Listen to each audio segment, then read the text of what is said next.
Breaking tonight in the Nolan case, the independent autopsy results for 18-year-old Nolan Wells have just been released, and the very first detail in that report is already sending shockwaves through his family and across the country. Because before anything else was said, before any conclusion was offered, the report opened with something no parent should ever have to hear about their own child. A piece of evidence that should have been there simply wasn't. Something was missing from the moment the examination began, and it was the very first thing the pathologist felt compelled to note. For a family already living inside 6 weeks of unanswered questions, that opening line changed everything. Before we go further, I want to be honest with you about what this story is, and what it isn't. This is not a dramatized account. This is not speculation dressed up as fact. This is a real, ongoing case, still active, still unresolved, and some of what we're about to walk through together carries genuine emotional weight. A young man is gone. A family is still grieving. And what we cover tonight comes directly from official reporting and public statements. Nothing more, nothing embellished. If this isn't the kind of story you came here for tonight, that's completely understandable. No judgment at all. But I wanted you to know exactly what you were stepping into before we continued. If you're staying with us, let us know where you're watching from tonight. This story has reached people across the entire country, and every single time, it seems to land differently depending on where you're sitting when you hear it. And if you want to be here the moment the next piece of this case is confirmed, because there is still so much left to uncover, go ahead and subscribe right now, before we go any further into what actually happened. Let's go back to the beginning, because to understand why that first missing detail matters so much, you have to understand exactly what led Nolan's family to demand a second examination in the first place. On July the 6th, that uncertainty ended, and a new, far heavier kind of pain began. A park ranger, moving along the edge of the island, discovered Nolan's body in the water. Within hours, before toxicology, before a completed timeline, before nearly anything had actually been established, Jackson County Sheriff John Ledbetter stood in front of reporters and offered the public an early explanation. He described it, in essence, as an accident. Nothing, he suggested, to indicate otherwise. That is the moment this case truly began, even before anyone realized it. Because for Nolan's mother, Christine, and his father, Elmore, that early explanation didn't feel like reassurance. It felt like a door closing on their son's story before it had ever really been opened.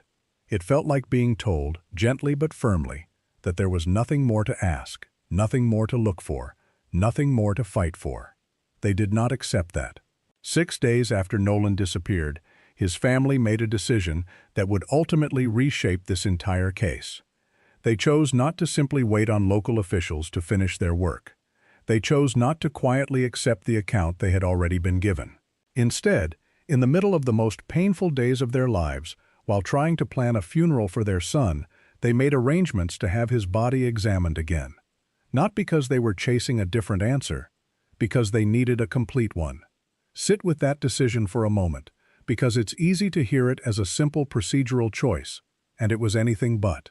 This is a family making an active decision to delay saying goodbye, to prolong an already unbearable process, because something inside them refused to accept an explanation that arrived faster than the truth ever could have.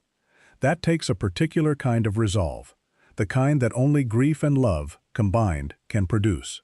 The person they chose for that second examination was Dr. Roger Mitchell, a board-certified forensic pathologist with more than 20 years of experience, a man who had once served as chief medical examiner for an entire major American city, overseeing thousands of cases long before this one ever reached his table. He had no ties to Mississippi, no relationship with any of the officials involved, nothing to gain by leaning in any particular direction. His task was not to confirm what the family suspected, and it was not to confirm what officials had already said publicly either. His task was simply to examine what remained, and report only what the evidence in front of him could genuinely support. What he found did not offer the family the closure they may have quietly hoped for. It handed them something far more complicated, a case that refused, entirely, to close. And right there, at the very opening of his written findings, was the detail that has now become the center of this entire story. Before Dr. Mitchell could even begin his own examination, he noted that certain evidence expected to arrive with Nolan's body simply hadn't. Material that should have been present, that is present under ordinary circumstances during any thorough second examination, was missing entirely. It had never been sent. According to the report, that material had been retained during the very first examination, the one conducted by the state before Nolan's body was ever released back to his family. Dr. Mitchell, drawing on his own decades of experience in this exact kind of forensic work, noted that this type of retention is not unheard of. It happens. In many cases, it's considered standard, nothing more than routine procedure, while an initial examiner completes further review. But knowing why something might be missing does not undo the fact that it is missing, and its absence, right there at the outset of the report, meant that an entire category of critical questions could not be examined at all. Not because Dr. Mitchell lacked the skill or the diligence to look, because there was simply nothing left in front of him to look at.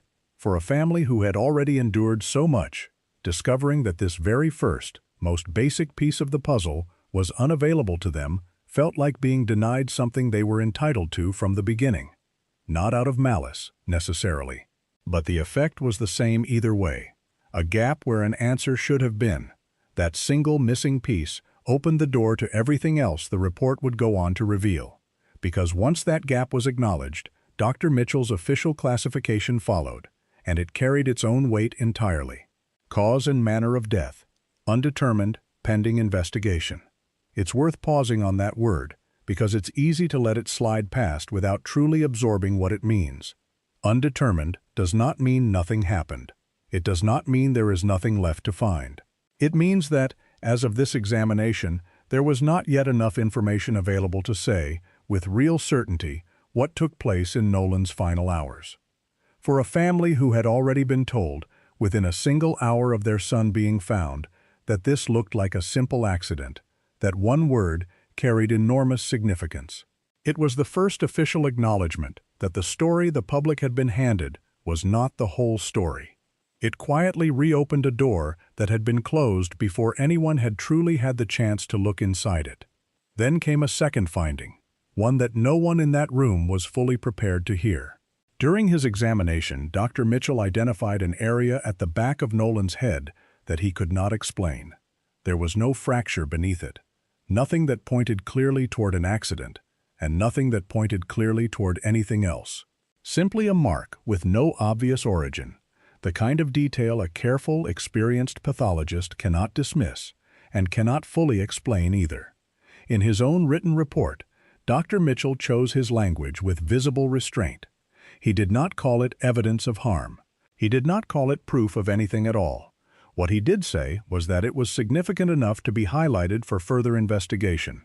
A careful, deliberate phrase from a man who had spent an entire career learning exactly how much and how little a body left behind can honestly tell you. For a case already shadowed by unanswered questions, even a cautious finding like this one was enough to shift the entire national conversation. Because for the first time since Nolan disappeared, there was something concrete, something documented, in writing, by a credentialed, independent expert. Something that could no longer be waved away as speculation or rumor or grief searching desperately for somewhere to place itself. 3 separate findings, together, told a story that no early press conference had prepared the public for. An official classification that offered no closure. A missing piece of evidence that closed off entire lines of inquiry before they could even begin. And an unexplained mark that no one, not even the most experienced pathologist in the room, could confidently account for. For a family who had spent less than a week demanding nothing but honesty, this was not the ending they had hoped for. It was something else entirely. Quiet, unresolved proof that the truth was still out there somewhere, still incomplete, and still very much worth fighting for, no matter how long that fight might ultimately take. Now, to understand why this case grew from a local tragedy into a story followed by people across the entire country, we have to go back once more to those very first hours after Nolan was found. Because what was said in that early window, before any real investigation had even begun, is where so much of this family's distrust was first planted, and where it has continued to grow ever since. Some of the details from that day have never sat right, no matter how many times they've been examined. Nolan had gone out onto the water that morning with a group of friends. By every account given afterward, he did not return with them, and neither did his phone. The explanation offered was that he had chosen to stay behind a little longer, to spend more time on the island before eventually finding his own way back to shore. But that explanation left behind a question that has never been fully answered. If an 18-year-old was simply staying behind for a while, why would he leave without the one device capable of keeping him connected to the people who loved him? Why walk away from the very thing that could tell his family exactly where he was, exactly who he was with, exactly what was happening around him, in case anything ever went wrong? It's a small detail on the surface, but in cases like this one, it's so often the smallest details where the real story quietly waits to be noticed. For Nolan's mother, Christine, these were precisely the kinds of questions she wanted asked and genuinely answered before anyone attached a final explanation to what happened to her son. Instead, by her own account, she found herself face to face with a conclusion that already felt settled, arriving before she had even been given the space to process her own loss, let alone begin the unbearable task of planning her son's funeral. In her own words, spoken publicly weeks later, she asked investigators for just one thing. "Treat this case," she said, "the way you would treat it if it were your own child. Give it the same urgency, the same scrutiny, the same refusal to look away simply because, from the outside, the story seemed easy enough to explain. There is something almost unbearable about a mother having to ask for that, having to publicly request that her son's death be taken seriously, having to advocate, loudly and repeatedly, while still in the earliest, rawest stages of grief, simply to be heard by the people whose job it was to help her. That request, a mother asking, plainly and painfully, to be believed, is ultimately what helped carry this story onto a national stage. The National Association for the Advancement of Colored People stood beside the family at their national convention, and NOC President Derek Johnson addressed the moment directly, in front of a room full of people who had gathered specifically to hear it. He spoke to a pattern, he said, that the organization has witnessed far too many times, across far too many years. Cases involving young black lives, he said, are too often allowed to close before they are properly opened, the narrative settled before all the facts have even been gathered, before every witness has been questioned, before every possibility has been genuinely explored. And painfully, this case does not stand alone. It is now the third time in recent months that a young black man has died while spending time among an otherwise white group of friends, only for the very first version of events, the one offered within hours or even minutes of the discovery, to later fall apart under closer scrutiny. Each of these cases carries its own specific circumstances, its own grieving family left behind to pick up the pieces, but the pattern connecting them has become impossible for many people to ignore. And it is exactly why so many people following Nolan's case are not only asking what happened to him specifically, they are asking a harder, more uncomfortable question that extends far beyond this one family. Why does the earliest explanation, again and again, so often seem to arrive faster than the investigation that should have come before it? For Nolan's family, none of this has ever been about assuming guilt before proof exists. Attorney Ben Crump, representing them, has been careful to draw that exact distinction publicly, more than once, in more than one setting. They are not asking for a predetermined outcome. They are not asking for anyone to be presumed responsible without real evidence to support it. What they are asking for is, in truth, far simpler than that, and far harder for anyone to reasonably argue against. A full, fair, and transparent investigation. One where every witness is questioned with equal seriousness, regardless of who they are or who they might know. One where every piece of evidence, no matter how small it might initially seem, is followed all the way through to its conclusion, and one where no final answer is written down until the facts themselves are genuinely ready to support it. That is the entire ask. Not a rushed verdict, offered for the sake of convenience or closure. Not assumptions quietly dressed up as answers. Just the truth, pursued all the way through, with the same care and patience any family would want extended to their own child. If this case has held your attention the way it's held ours, This is a good moment to subscribe, because there is more still coming to light in the days ahead, and this story is nowhere close to its final chapter. Even now, after everything we've walked through together tonight, this case still rests on a foundation with real, significant gaps in it. And it feels important to be honest about exactly what those gaps are, because they are the reason nothing here can truthfully be called finished, and they are the reason this story continues to weigh so heavily on so many people who have never even met Nolan or his family. The first gap is toxicology. As of tonight, no toxicology results have been made public, not from the family's independent examination, and not from the state of Mississippi. That absence matters more than it might initially seem. Toxicology is so often the piece of an investigation capable of either ruling a possibility out entirely or confirming exactly what a family has quietly feared from the very beginning. Without it, an entire category of questions remains suspended, unanswered, hanging in the air. Right now, outside a small circle of investigators, no one truly knows what that report will eventually reveal. And until it's finally released, this case cannot move forward the way it desperately needs to, no matter how many other details continue to surface in the meantime. The second gap belongs to the state of Mississippi itself. Long before Nolan's family ever sought a second opinion, long before his body was flown out of state for an independent review, the state's own medical examiner completed the very first examination. That was the earliest possible look at Nolan's body, closest in time to whatever happened to him that day.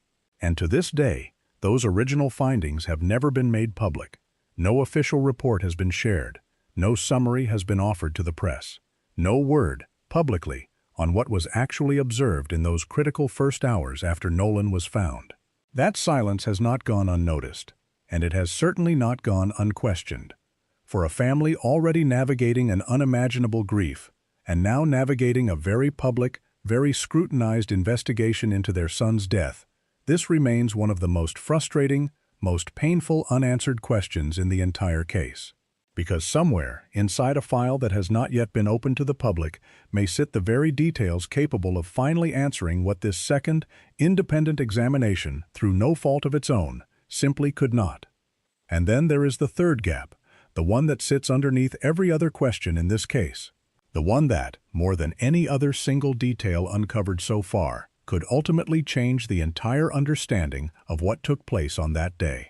What condition was Nolan actually in the moment he entered the water? Was he fully aware of what was happening around him? Was he not? Investigators have indicated in their own careful language that this single detail may be the most important piece of the entire case, more significant, in some very real sense, than any individual physical finding recovered afterward.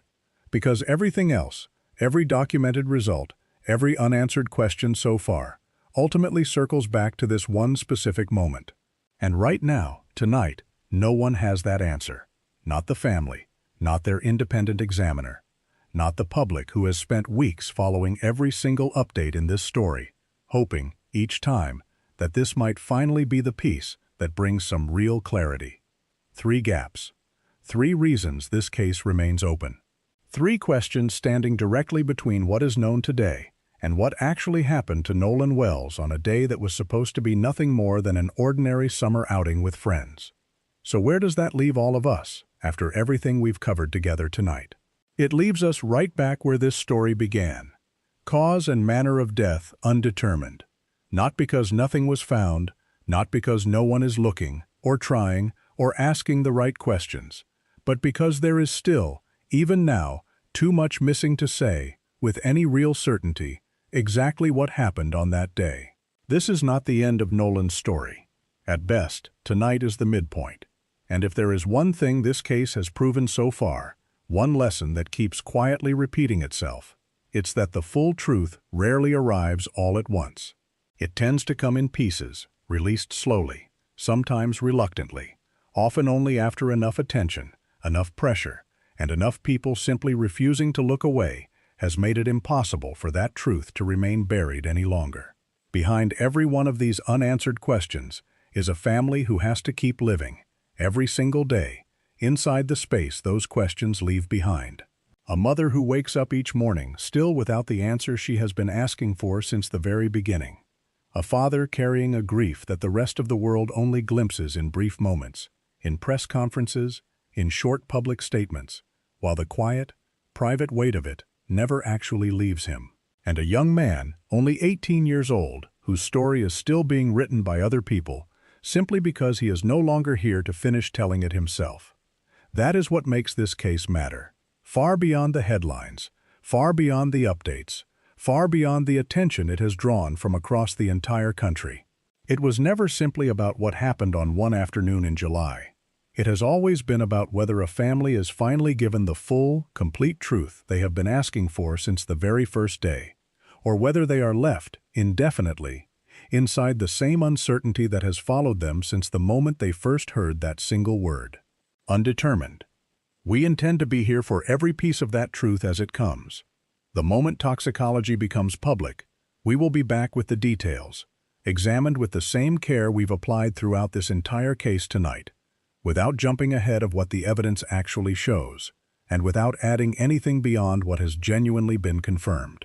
If you would rather hear that update here, carefully and accurately, rather than from someone else's rushed recap somewhere else, make sure you're subscribed right now before you move on to whatever comes next in your evening. And before you go tonight, we want to hear directly from you. Out of everything laid out across this case, which detail stood out to you the most? Was it that very first missing piece of evidence, noted before the examination had even truly begun? Was it the timeline from that original day on the island? Was it something said, in her own words, by Nolan's mother? Drop it in the comments below. We read every single one, and more often than you might expect, it's your comments that end up shaping exactly where we take this story next. Until the next confirmed update, we'll see you back here.